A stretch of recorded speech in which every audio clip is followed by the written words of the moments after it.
Okay, dude, I get it. It's ugly and all that kind of stuff, but they won, so it's good and all that. So I know that the big picture, I understand it's not, but here's the good positives about it.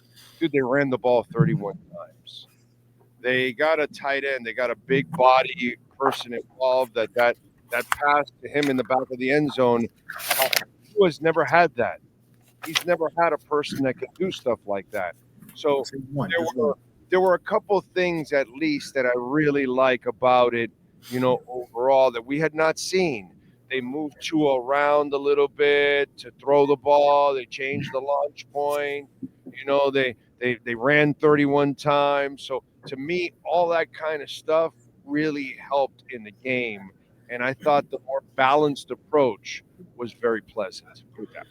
Yeah, I was saying I think there's one big bodied pass catcher that Tua's had because that first touchdown almost hitting the goalpost, that reminded me of that touchdown Mike Gesicki had in Baltimore, where it was basically the same thing, like just throw it at the goalpost, that crossbar, and Mike Gesicki goes up and gets it. Now he's got someone like that in 6'6", Darren Waller, and kind of everything you just said. That's what life after Tyreek will be for this Dolphins offense. Now it's going to be now Mike McDaniel is forced into going heavy to the run game because now that'll have to be your focal point. So Devon Achane getting 20 carries for 99 yards, the team overall rushing 31 times for 123.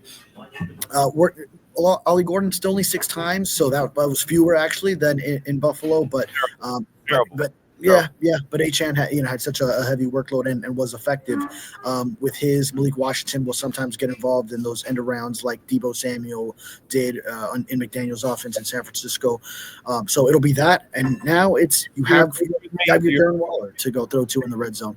But do you agree with me that this pace with Achane is unbearable? You should not be. You should give him 10 carries, and use him more as a wide receiver and increase the carries and the load for Ollie, bro, and pound teams and bury them in the second half. Use that hammer and hit these people, bro, and then pop it with Achane in space, bro.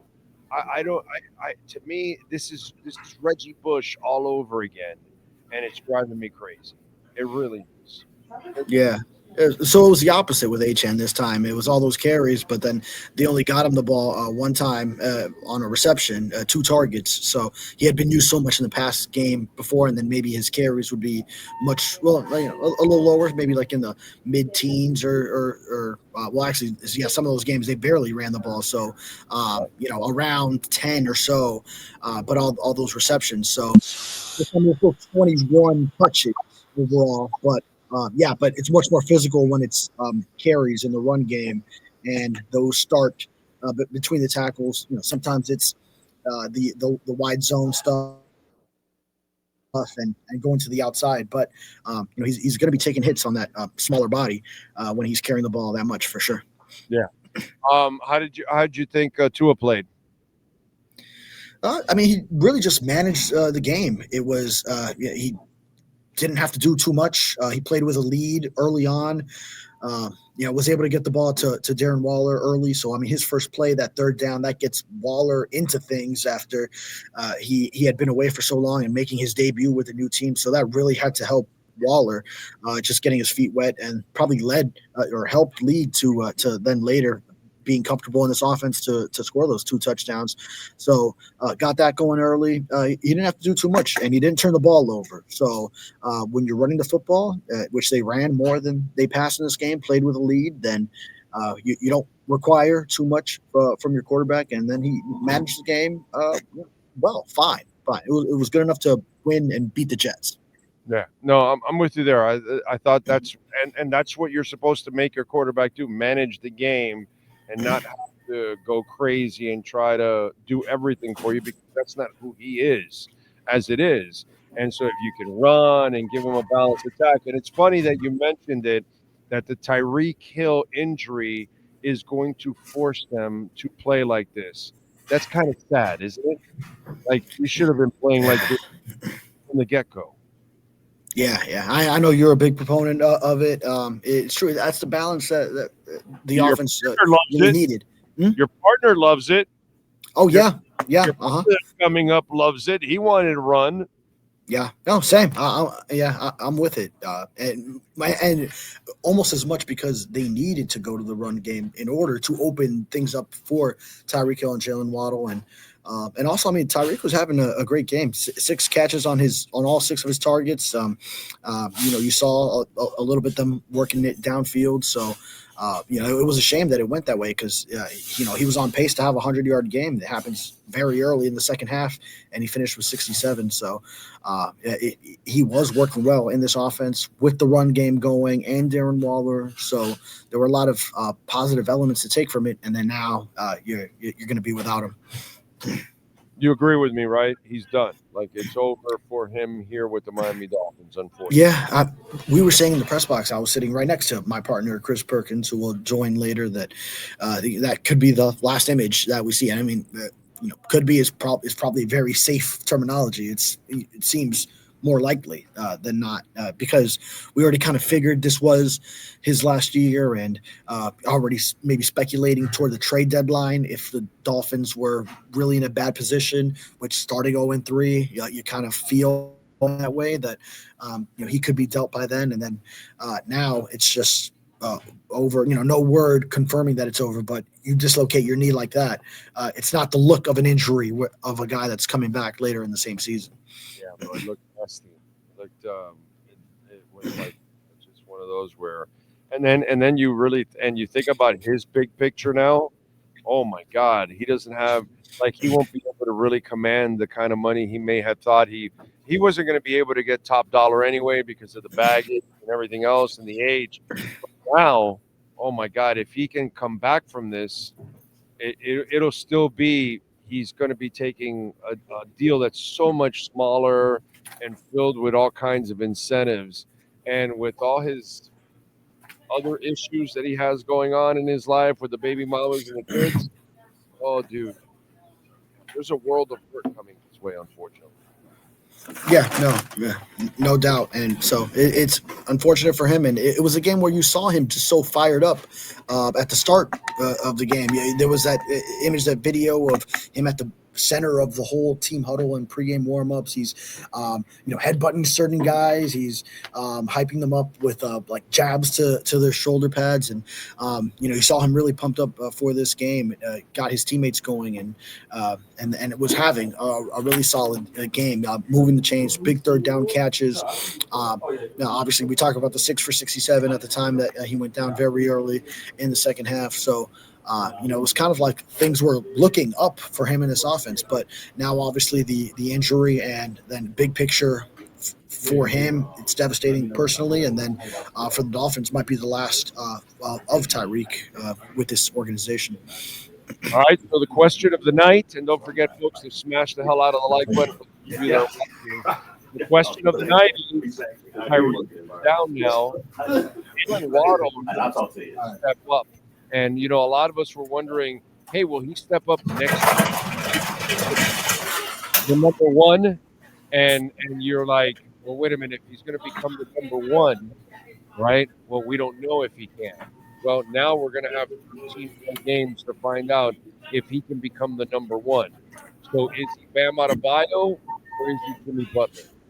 Yeah, that's the big question that he's got to answer, and he certainly got paid like a number one.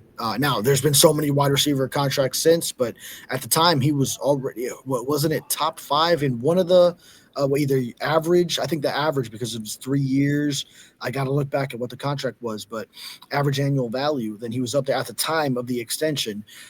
But so he got paid like number one, like a number 6 overall pick. And now he's kind of, after his first year, his rookie year, he's always had that Tyreek to lean on. So he's just complimenting Tyreek as a number 2. So now he's got to step up and be a number 1.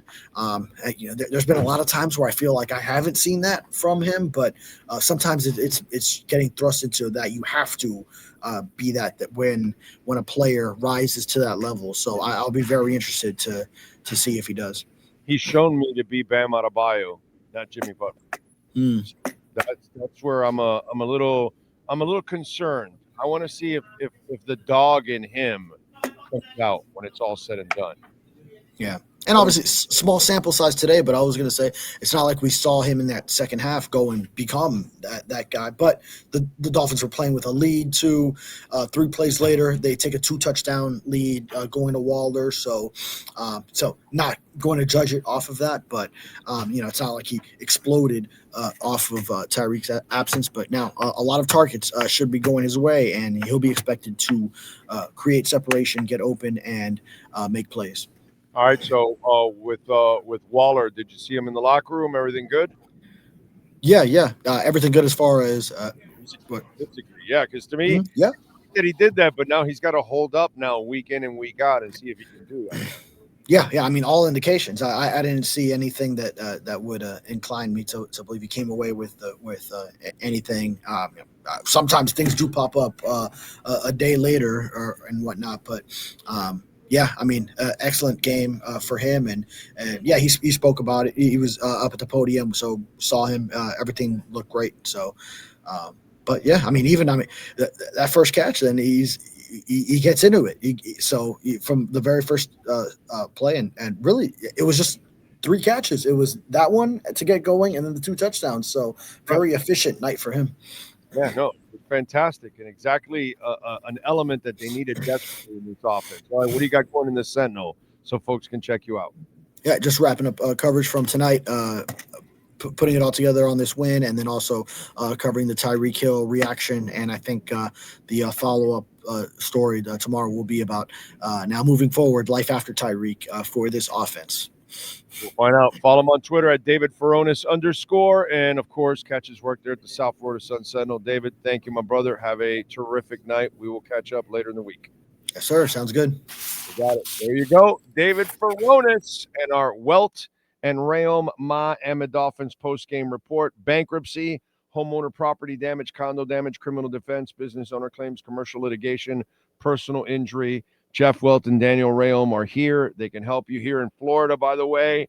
They've helped some of our listeners on the west coast of Florida, up in the Gold Coast, Treasure Coast, South Florida, Central Florida. All kinds of listeners have called.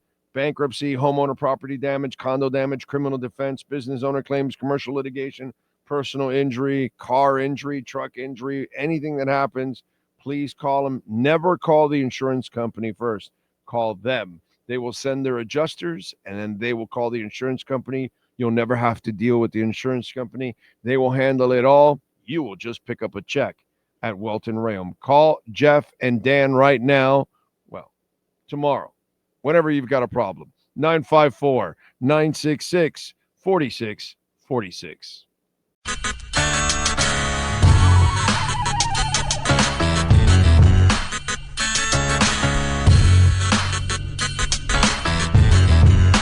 This is the